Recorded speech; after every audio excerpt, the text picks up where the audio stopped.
3.5 लाख कोटीची गुंतवणूक आहे, ते सगळे MOUs खोळंबून तिथे एका ठिकाणी डॅव्हॉसला दाखवले, जे खरं इथे बी साईन करू शकत होते.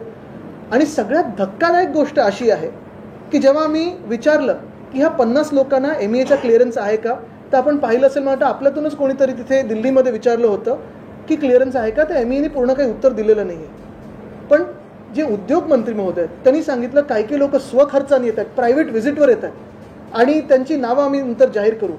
त्या दिवशी देखील चॅलेंज दिलं, मी आज पण त्यांना चॅलेंज देतोय, स्वखर्चाने येणारे महाशय कोण कोण आहेत, त्यांनी MEAचा क्लिअरन्स घेतला होता का, त्यांचं डायव्हॉर्समध्ये पद आणि जबाबदारी काय होती ही आपण आम्हाला सांगावी.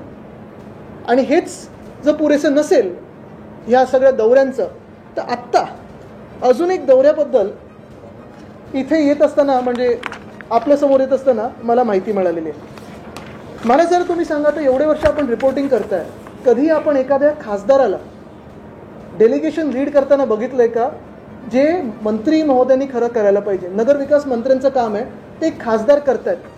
हे फोटोज आहेत, हे नेदरलँडला आत्ता गेलेली सगळी ही टीम आहे.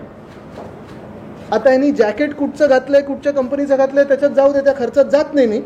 पण महत्त्वाची गोष्ट म्हणजे officials from Brihanmumbai municipal corporation, Thane municipal corporation, Kalyan Dombivli municipal corporation and the MMRD led by अमुक अमुक MP. आता ते MP कोण आहेत, मुख्यमंत्र्यांची नातेवाईक आहेत असतात ना. म्हणजे मला तुम्ही सांगा, नातेवाईक आहेत हा वंशवाद आहे की ह्याच्यात काही वाद आहे, हे पहिलं आपलं स्पष्ट करावं, कारण वंशवादावर यांचा खूप प्रॉब्लेम आहे भाजपाचा.